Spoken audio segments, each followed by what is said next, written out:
Ser podcast.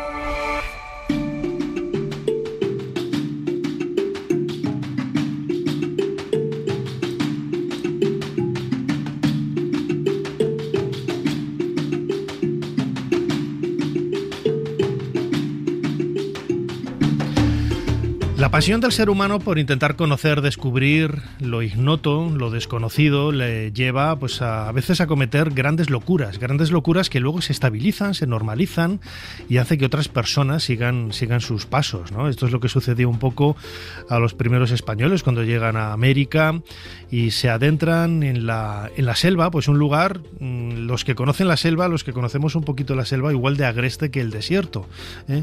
En los próximos minutos vamos a hablar y vamos a adentrarnos en una historia de desierto con un compañero de esta casa, José Antonio Ponseti, que acaba de publicar con Plaza y Janés un libro que tiene un trasfondo histórico muy grande y nos cuenta todo lo que hay detrás de ese París-Dakar. Cuando éramos pilotos es el título del último trabajo de José Antonio Ponseti. José Antonio Ponce, bienvenido de nuevo a Ser Historia.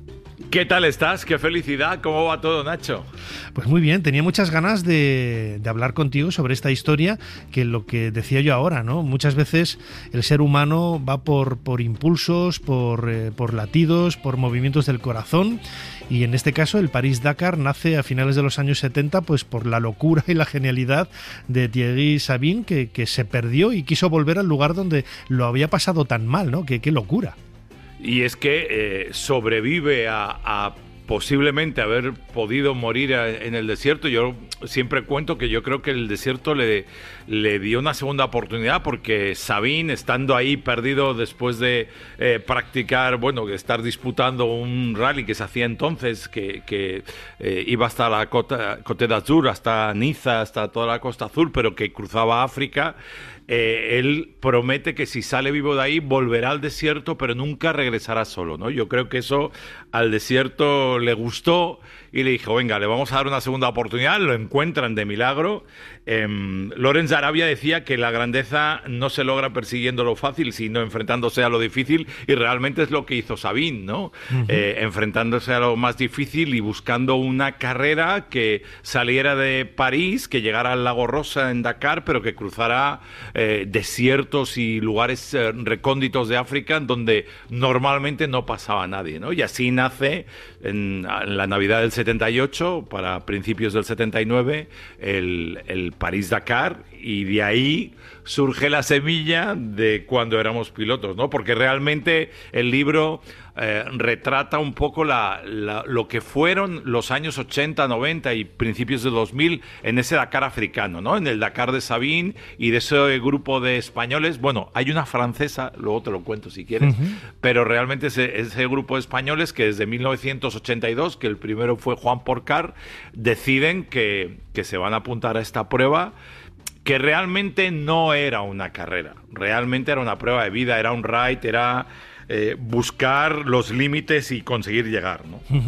Fíjate, estaba pensando ahora, yo soy egiptólogo, conozco muy bien Egipto, el desierto egipcio, pero claro, el desierto egipcio en el aspecto que yo conozco, aunque me he adentrado a veces en zonas totalmente vacías, tiene monumentos, tiene oasis, sin embargo, lo que es la prueba del París-Dakar se adentra sobre todo en grandes extensiones en donde no hay absolutamente nada, ¿no? Y es esa fascinación, es como estar en un mar abierto, en un océano en el que no hay nada, que es lo que tiene el desierto, que atrae a tanta gente hasta llegar a esos extremos de intentar buscar los límites del ser humano. No lo sé, porque te puedo hablar en primera persona, y ahora no hablo del libro como tal, sino de José Antonio Ponseti. Mis idas al desierto siempre me han fascinado.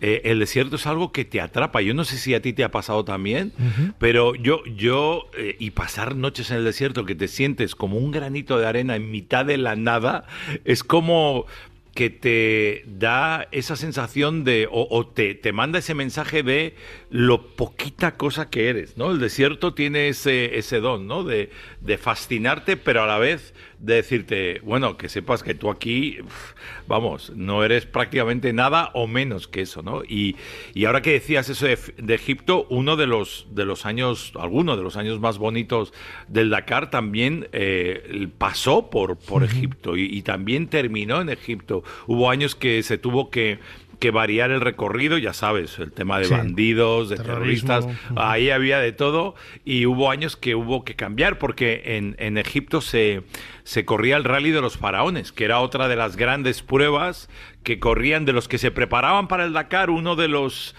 pasos obligatorios, uno era en Marruecos, otro era en Túnez y otro era el Rally de los Faraones, ¿no? Y Egipto también tenía una fascinación brutal, y muchos de los corredores me hablaban con esa magia, ¿no? De encontrar de repente lo que tú decías, algún oasis, de encontrar zonas distintas, ¿no? Que no todo era arena y dunas.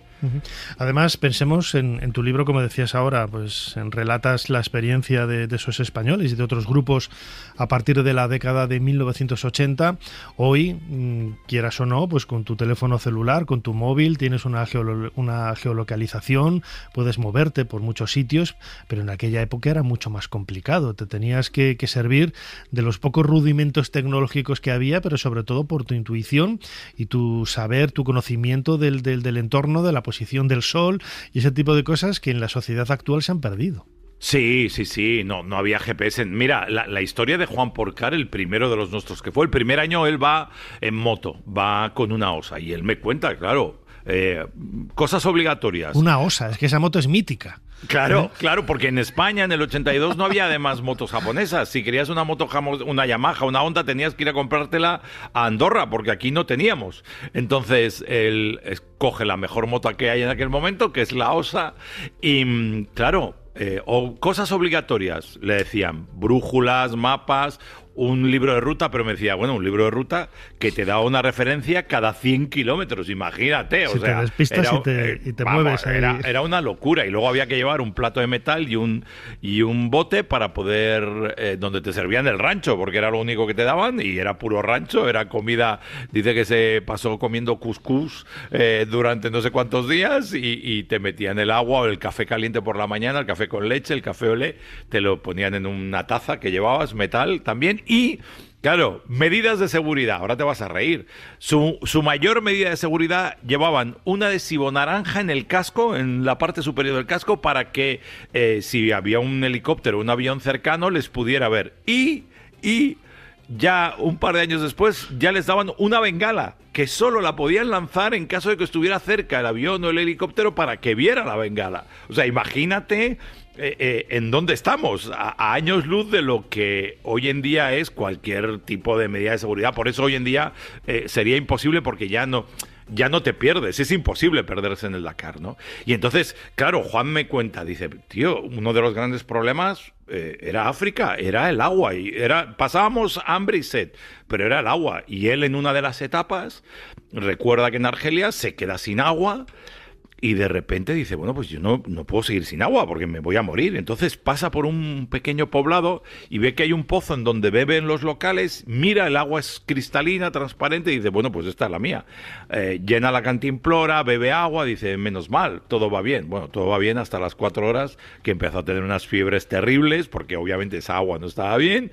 Empieza a desorientarse, a sentirse que está y que no está. Total, por hacerte el cuento rápido y no fastidiarte mucho un capítulo, se sienta en la arena y ahí lo encuentran un equipo médico del Dakar de entonces. Entonces son 2 médicos, lo recogen y le dicen, mira, en el próximo poblado hay una pequeña caseta donde hay un médico que es indio, y ahí te atenderán y nosotros te recogemos en 2 días. Total, que la caseta aquella era donde dejaban los enfermos, las grandes caravanas de tuaregs, cuando iban a cruzar, dejaban ahí a sus enfermos y los recogían de regreso, esas caravanas, ¿no?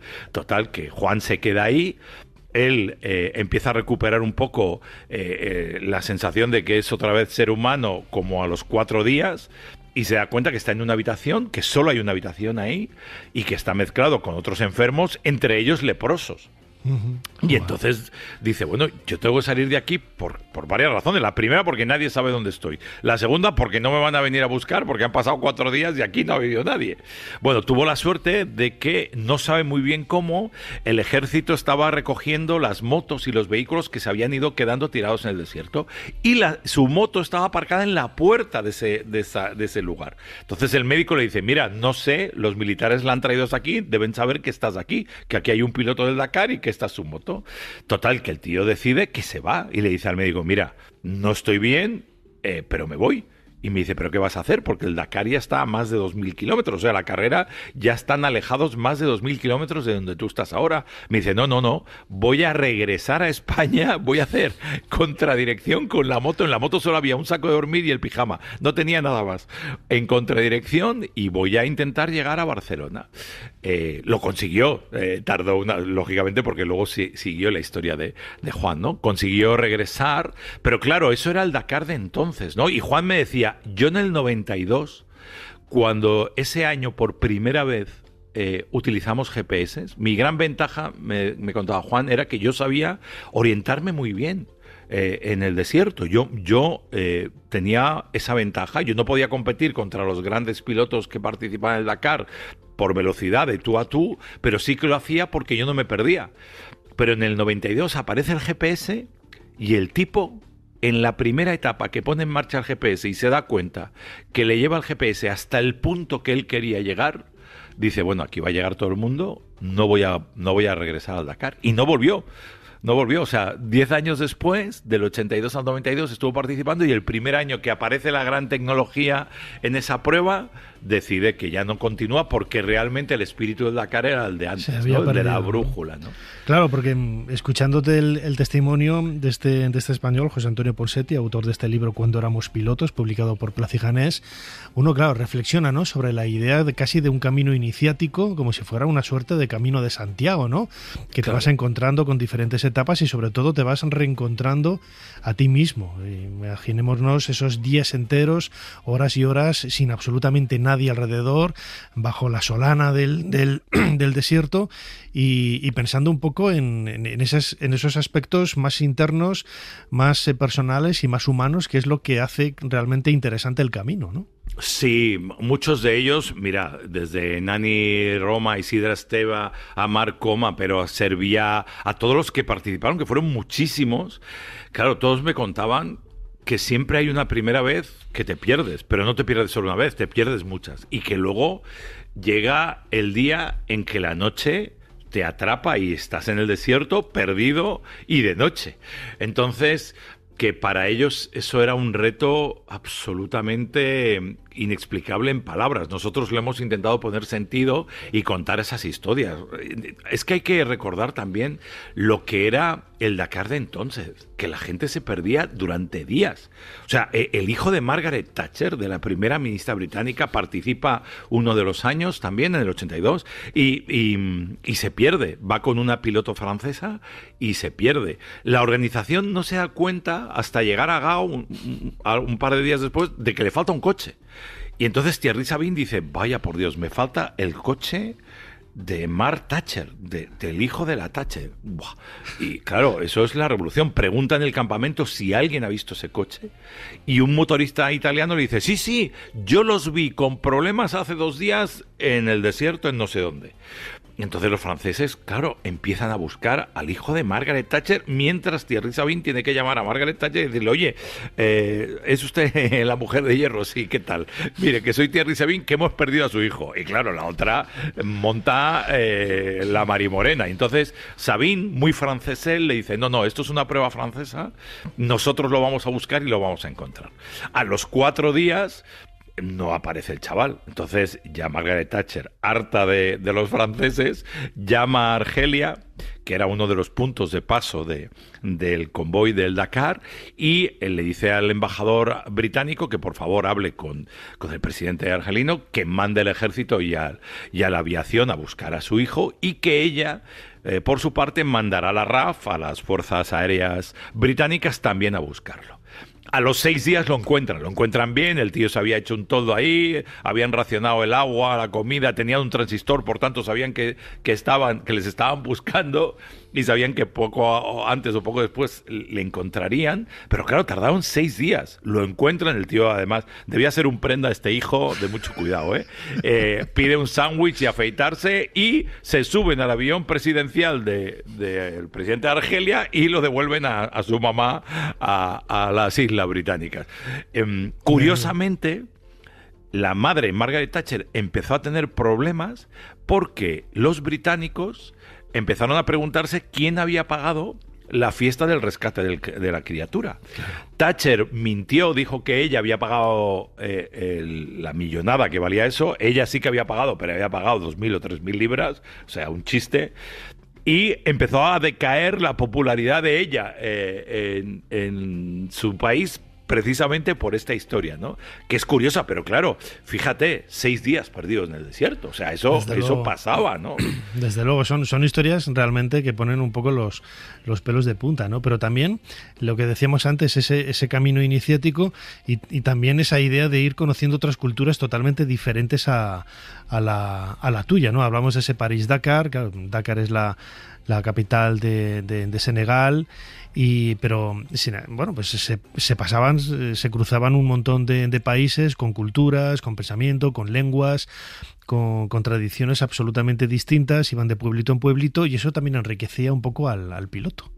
Absolutamente, y luego tenían movidas increíbles. Hubo unos años que se pasó por Libia y el mismo Gaddafi le recibía. Es más, aprovechaba el ruido mediático para enseñar dónde bombardeaban los americanos cuando lo intentaban matar y todo eso, ¿no? Y eran también lugares, luego pasaban por lugares míticos, ¿no? Pasaban por Mali, por Mauritania. Hubo un año que hubo más de 70 secuestrados y la organización no se enteraba porque pensaba que estaban perdidos. Afortunadamente salieron con vida de ese secuestro y salieron bien, más pobres porque le robaron dinero y pertenencias, pero justo en la zona del Paso de los Elefantes, pero claro, era lo que tú dices, era una prueba de vida total, ya no solo por si te perdías o no perdías, sino por lo que te ibas cruzando, ¿no? Había un acuerdo con los tuaregs, que a veces ese acuerdo desaparecía, de precisamente cuidar a la caravana. Normalmente el tuareg, ya sabes que cuando no cuida, roba, entonces era una historia de una relación amor-odio muy especial, ¿no? Claro, te iba a preguntar cómo se lo notaban los propios los indígenas, los aborígenes, ¿no? Habría que decir, la gente local, los aborígenes, cómo se tomaban ese paso de motos. Imagino que con sorpresa, con curiosidad, otros con desdén, otros enfadados. Bueno, no te creas, había ese paso, como muy bien decías, de motos, coches, camiones, de toda la caravana esta, que era una locura. Entonces, África en aquella época le ingresaba mucho dinero el rally, y es más, el rally hacía por cada año mejorar, por ejemplo, los puntos de asistencia, y traían máquinas para los médicos, traían instrumental, o sea, cada vez piensa que pasó absolutamente de todo. Alguno de los nuestros estuvo a punto de perder la vida, como Tony Boluda o el mismo Isidre Esteve, que tiene un accidente, tiene una historia muy curiosa, está liderando, no te lo pierdas, liderando el rally, o sea, para ganar, y entonces de pronto llega el mochilero, que es su compañero de equipo, el que te apoya para, si tienes problemas mecánicos, pues entre los dos poder arreglar la moto, ¿no? Y entonces llega el mochilero a su altura, que era un francés, y le dice a Isidre, oye Isidre, vas muy lento. Y le dice, no, voy bien. Dice, no, estás yendo a 40 por hora. ¿Qué te pasa? Y le dice el otro, no, pues hombre, me he caído hace un rato, pero no me he hecho daño, estoy bien y voy bien. Total, el mochilero se pone a su lado y se da cuenta de que Isidre no va bien. Pero no solo él, se da cuenta el helicóptero de la organización, porque aunque era el líder de la prueba, lo estaban siguiendo, y aterriza el helicóptero, y el helicóptero lleva médico. Y el médico se acerca a Isidre Esteve y le dice, oye Isidre, tú no vas bien, tío. Y le dice, no, que sí, claro. Y Isidre dice, si el médico interviene, me excluyen de la carrera y por tanto no gano. Claro. Entonces no quería que el médico interviniera. Entonces el médico, viendo que Isidre no está bien, hace un pacto con él. Le dice, mira, déjame examinarte con la condición de que yo no te excluyo de la carrera, pero te examino y me quedo tranquilo y tú sigues. Y efectivamente le examina.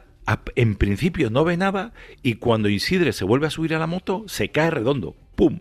pierde el sentido. Entonces, el mochilero le dice a Isidre, tú no sigues, tú te vas en el helicóptero y te vas al hospital directamente.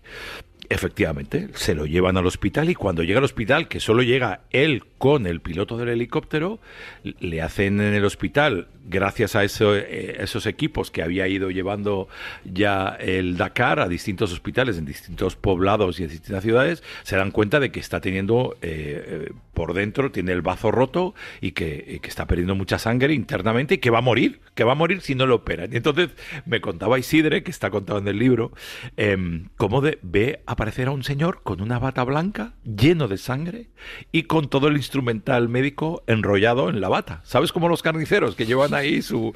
Y entonces, claro, Isidre se queda pálido. Dice, madre mía, le dice el médico, no te preocupes, es que he estudiado en Francia. Y el otro dice, joder, es que estoy muy preocupado. No es que no me preocupe, es que estoy muy preocupado. Total, le dice Isidre, en buena fe, dice, mira, está el helicóptero aquí, que me lleven hasta el avión y ya me operan en España. Y le dice el otro, no, es que no lo estás entendiendo. O te opero ya o te mueres.